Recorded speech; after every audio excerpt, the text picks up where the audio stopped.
Uh, Thank you very much. And I'm thankful to the SaddaHaq organizer here to give me this opportunity.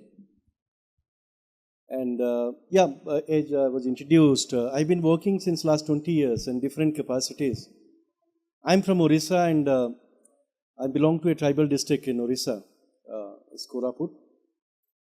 And throughout my 23 or 20 plus years of journey, I worked for around 8 years with the tribal in Kalahandi, one place in Orissa. Then I joined an international agency called Aide International.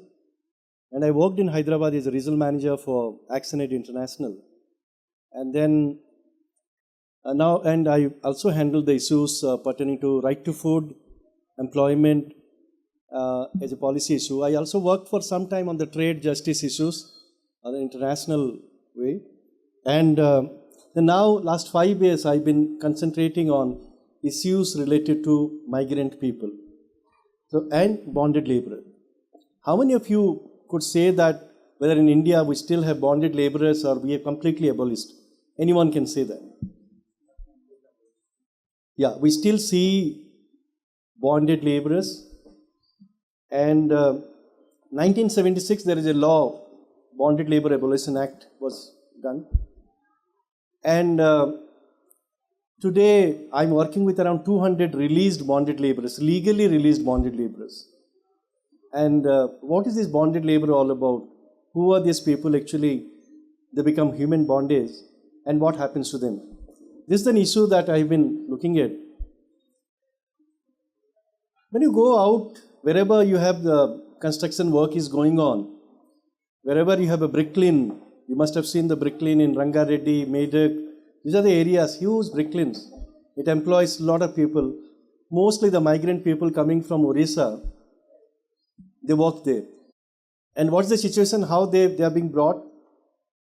And these people are brought from very rural area where actually the agriculture has completely collapsed, no employment. And the dalals and middlemen, they go there, recruit these people, the entire villages, they are being brought and they kept in a place where they make bricks. Hopefully I don't see here brick walls and all. So every 5 bricks are made, 2 are made by child and rest 3 are by adults. When you see this labor unit, 2 adult and a child is a must for a bricklin. So these people are actually recruited there, given some money advance, they're being brought here and they work here for 6 months. And the 6 months they work here and they're only paid to some money for their food and all, and they go back empty hand. Now the entire migration when we talk about, in India we say 310 million people are migrants. It's a huge number. 30% of our people are actually migrant. And the migration categories are different. There are some people they go for business, some people go for education, some people go for employment, some people go for, and the marriage.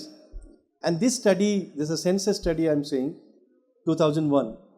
It says 70% of migrants are women because marriage is also some kind of migration, so we critique it. But nobody says so many poor people from Mehboob district. Mehboob district was known for Palamur, this district.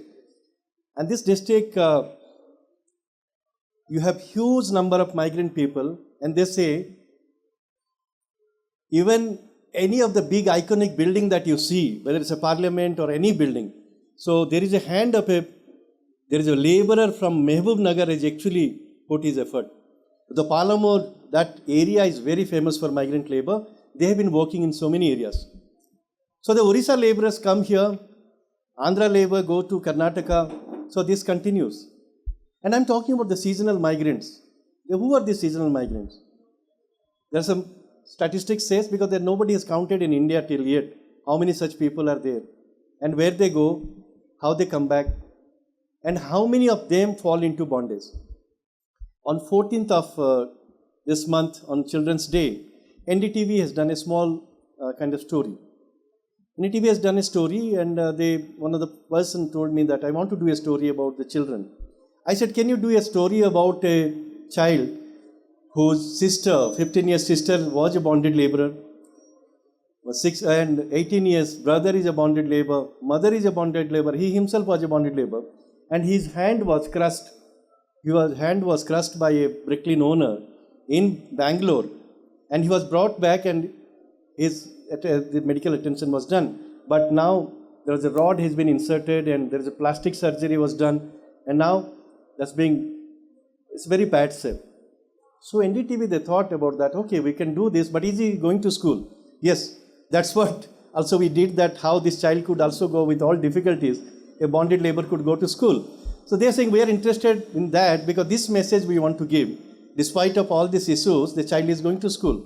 But they've done it. They've done it a 3 minutes video from bondage to, you can Google it, from bondage to disability. So the issue which actually we wanted to say, the entire family is bonded, and as per the government law, they are supposed to get some kind of compensation. They are supposed to get some kind of legal support, and each 5 member will get around 1 lakh rupees from the government. But and they taken my bite. I wanted to say all these things, but I got only 25 seconds to speak, so that I could speak that. How much I could speak about that? It's around 30 seconds of bite they've taken, which actually they've taken it. I spoke for around 15 to 20 minutes, but my bite was reduced to 25 seconds, 30 seconds. And I said, this is what happened with this child. But good, I think media is also concerned. Some of the medias are concerned. Again, coming back to this issue of bondage, human bondage. So these people are brought here, they work here, and there is a nexus, which is a human trafficking or labor trafficking happens in many places. It's a huge business. We have done a film in 2002. It's a harvesting of hunger. You can Google it. This film bagged the best investigative film of the year 2005 National Award. It has got. And there we portrayed the issue that how this human business is happening, how this trading is happening, labor trading is happening. So how poor people are being brought and they are sent to different places and working. That time, we have done a camera, in front of a camera, a Dalal said it was 50 crores, 2002. That much of money is being transacted to send these people to various places. And these people, they work, most of the people, they come and work in Andhra Pradesh, in Rangareddy district, Medak district, all these bricklins which are actually situated in this, the women, the men and other people, they work. We have intervened, so I'm not going to narrate what we have done there. I'm just giving you a picture. Last year, in Karimnagar, one of my friend is here who was associated, he's also has his own media kind of post. So 3 minor girls, we came to know that they were raped in the Bricklin by the owner himself. And 3 minor girls are actually 13 years, 14, 15 years, and 2 are, another was actually around, the age was not ascertained. When these people came to the Bricklin, the owner snatched away all the mobiles from these people. 80 people were there. All the mobiles were snatched up. This girl has kept one mobile, digged inside the soil, and she was keeping this mobile. And she transmitted this information to Orissa, saying that this kind of things are happening. And one journalist, I think Mr. Dayasankar, who writes for Hindu, somehow my friend is here, and my colleague who worked with me in VC, then he connected with the journalist, and then we took the help of Lok Satta in Karimnagar to rescue these girls. All the 80 people who were working actually been rescued, they sent back. Then the other things were done, the medical examination, the FIR and other things were done. And now this case was filed on a first track court on Nirvaya case. These 3 girls are actually raped there. And we don't know when this case is going to be heard. Because they are the low profile people, poor people's cases doesn't get the attention of candlelight march, and also they are all poor, went back to their village and they are living there. The issue is, that's a huge issue. Only the Dayasankar, because he was involved in this case as a Hindu correspondent, he was also on the spot, he was also acted there, he was also standing there, rescuing there. He only wrote. Next, other newspapers didn't write even this issue because they are all migrants. Who cares for a migrant who comes from Bihar or comes from other places? undergoes this kind of issues, so who will write about them? Where the story will come? They don't have language. Migrant workers are sought because they don't know the language, they can overwork, they don't have a labor union, their children and other people, everybody could work. So this issue is the huge number of these invisible people who come to your cities, make your city, they are the city makers. But when you go to any site, you don't see a basic labor standards being maintained there. There are issues like in many places where this hazardous work is happening, you'll be surprised to know, wherever, they don't write even the names of these people who work there. If there any accident takes place, there is no information available at how many people were working in that installation, how many children were there. It has happened in Chennai. The wall of the building was collapsed and nobody had a clue that how many people were working there. So this is the issue of migrant laborer. The numbers are very small and they are not a vote bank. Even migration, when you talk about in Mumbai, you know what is the MNS was doing. They're beating up people on the road, saying that this UP and Bihar people are coming and taking away jobs. And there are also issues in various places in Northeast. We say the Bengali people have migrated inside India, the Bengalis from Bangladesh. So we say that why these people are coming. The migrant people are also having the equal right, or the homeless people or the people who are having the equal right over the cities. But how this government could actually listen to them? What will happen to them?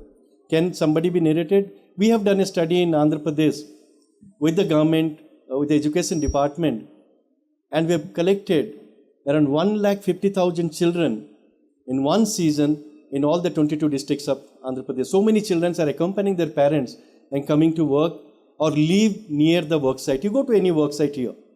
So that is what we are doing. We are working with these children, setting up schools, setting up Anganwadi centers at the work site so that the violence should be lesser.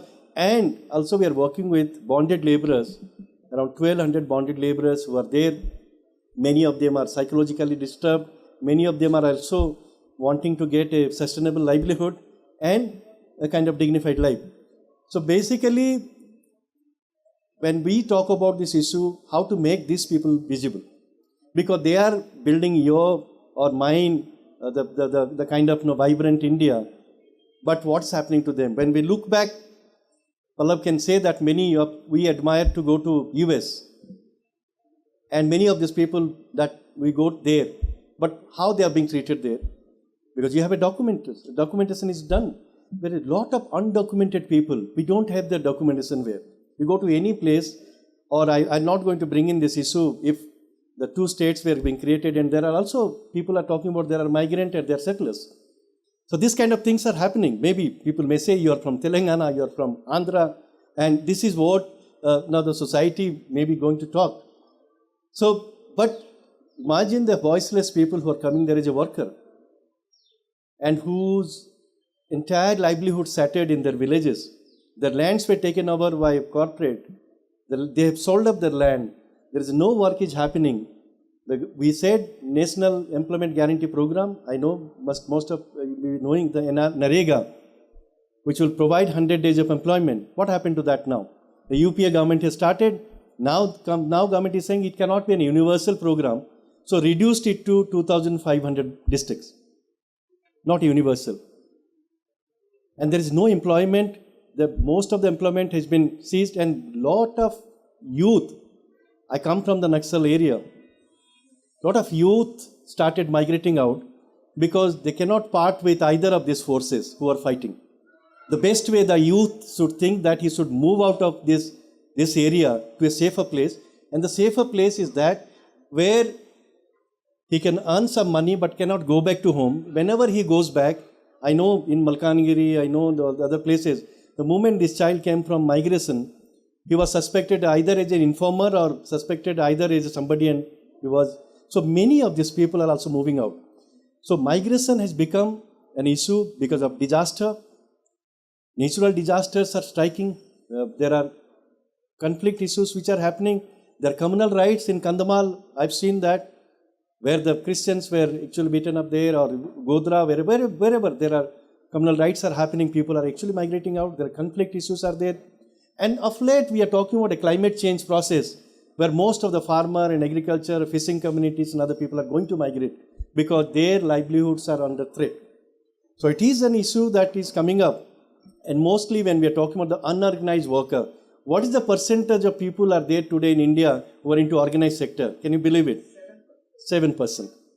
6% or something. And rest of the people who are working, 93% of people are into unorganized sector. That's a huge number. And only 7% of people, if they work into organized sector, and casualization of work has already started with this organized sector also, 7%. So we are talking about a kind of workforce which we have, that how they are going to have a dignified work and a equal treatment, whether they are the poor and marginalized. Now we are keep hearing about the skill development, skill building, skill India. What is that? What is that we are talking about? Yes, that is good. We are also into that. We are also training youth so they could also migrate with some kind of skill. But yes, we know the demographic dividend we are looking at. The demographic dividend is what? After 20 years down the line, the entire Europe and will be having aging people. They cannot run their shops, they cannot run their industry, they cannot run their all these established. But India would be young, India would be having a young population. So we need to train them, couple of training, send them and survive with the migrant remittance. Like the migration remittance in Kerala is happening, huge remittance is coming. In Orissa, there was a study done by, I am one of the students. He said 1700 crores is coming. And these poor people are earning outside. And you know the Gulf countries and others, that's in Hyderabad. So we are talking about how a policy could also be made for these people. We have a law called Interstate Migrant Workmen Act of 1979. This act allows people to go out and they should be registered in a village, and they should also be, if there are any interstate migrants are coming, they come under this law. But this law doesn't, it has been there, and this law has not been implemented. So basically the question is, how we are going to have a policy for these workers, a huge number of workers, large number of workers in India, and their families and their children who are actually accompanying them and provide them the education. We are doing a small issue with the education of these children. We are talking about a roaming access of all this entitlement. If I can have come from Orissa and have a roaming access here, my mobile, why not these people could also have a roaming access to their education, roaming access to their Anganwadi, roaming access. We are saying a portability of entitlement. That's what we are talking about. If the migrant could also have this. I am talking about migrant are the poor people who are actually moving out of distress and they are landing up in distress situation. So where actually now there was an MOU signed between Andhra and Orissa for the better treatment of migrant laborer of these two states. Now this the state has been divided, we don't know, it's nullified completely. So how between the states there would be larger collaboration could be done. And how they could be counted. What we have done in a very crude way, we have registered people in their villages. How many people are going out, just write down their names. And we are finding huge number of people who are moving out. So basically, the issue is their wages, their accommodation, how they stay, how they are being treated. They live in a hazardous environment, what kind of support could be provided. And we have an entire labor department to look after their affairs. But things have not changed. So I also appeal that how we are going to bring a significant changes. And first we need to make them visible, these migrant people. You hear their voice, help them out, because all these migrant people live at your neighborhood. Many of them. They may be living nearby the places and they are contributing hugely to the city's economy. They are contributing hugely to the national economy, but they are being neglected. So at the end, what I will do actually, I'll sum up with a very beautiful song. I told Pallab that there is a very good song, and and this will portray the issues of these migrant people and what is happening to them. And this song is actually sung by a very famous person called Binay Mahajan, who is from Ahmedabad, and he uses songs for creating kind of awakening among the people. So I think that because I'm talking about unorganized workers, what is happening to them is certainly an issue, and I will just try. I'm not a good singer, but I'll try to sing these songs. It's in Hindi. I hope all of you could understand. So this would be, yeah. इंसान जब पैरों पे खड़े हुए, दो हाथ तभी आजाद हुए। इन दो हाथों की मेहनत से, इन दो हाथों की मेहनत से धीरे धीरे आबाद हुए। इन हाथों से ही फल तोड़े थे, इनसे गुफा में घर बने। फिर पत्थर की औजार बने और लोहे की हथियार बने। हाथों ने फसलें बोई थी, हाथों से चूल्हे आग बने। लाखों सालों की मेहनत से कितने सुंदर ये हाथ बने। बिथोबन का संगीत बना, विंसी जैसे फनकार बने। बुले साओं की कलम चली, सूफी संतों के दोहे लिखे। पर हाथ यूं ही अब खाली है, पर हाथ अभी यूं खाली है, क्योंकि इनको कोई काम नहीं, क्योंकि इनको कोई काम नहीं। हल चला के खेतों को मैंने ही सजाया रे, हल चला के खेतों को मैंने ही सजाया रे। गेहूँ चावल मक्के की दाने को उगाया रे, चूल्हा भी बनाया मैंने, धान को पकाया रे। रहूं के भूखे पेट रे, के मेरे लिए काम नहीं। रहूं क्यों भूखे पेट रे, के मेरे लिए काम नहीं। मिट्टी की खुदाई की भट्टी को जलाया मैं, मिट्टी की खुदाई की भट्टी को जलाया मैं। ईंटों को पकाकर बंगला बनाया मैं। संसद का हर एक खंबा मैंने ही उठाया रे, संसद का हर एक खंबा मैंने ही उठाया रे। सोऊं मैं फुटपाथ पे, के मेरे लिए काम नहीं। सोऊं मैं फुटपाथ पे, के मेरे लिए काम नहीं। धागे को बनाया मैंने, मीलों को चलाया रे, धागे को बनाया मैंने, मीलों को चलाया रे। ताना बाना जोड़ के कपड़ा बनाया रे, सपनों के रंगों से उनको सजाया रे। मुझे कफन नहीं रे, कि मेरे लिए काम नहीं। मुझे कफन नहीं रे, कि मेरे लिए काम नहीं। शाहजहां के ताज को मैंने ही बनाया रे, शाहजहां को ताज को मैंने ही बनाया रे। मंदिरों को मस्जिदों को मैंने ही सजाया रे, मंदिरों को मस्जिदों को मैंने ही सजाया रे। बांसुरी सितार और मादल भी बजाया रे, बांसुरी सितार और मादल भी बजाया। कहाँ संगीत मेरा रे, कि मेरे लिए काम नहीं। कहाँ संगीत मेरा रे, कि मेरे लिए काम नहीं। रेल को बनाया मैंने, सड़कों को बिछाया रे, रेल को बनाया मैंने, सड़कों को बिछाया रे। हवा में उड़ाया रे, चांद को मिलाया रे, हवा को उड़ाया रे, चांद को मिलाया रे। नाव को चलाया मैंने, पानी पे चलाया रे। मेरे ना जिंदगी चले, कि मेरे लिए काम नहीं।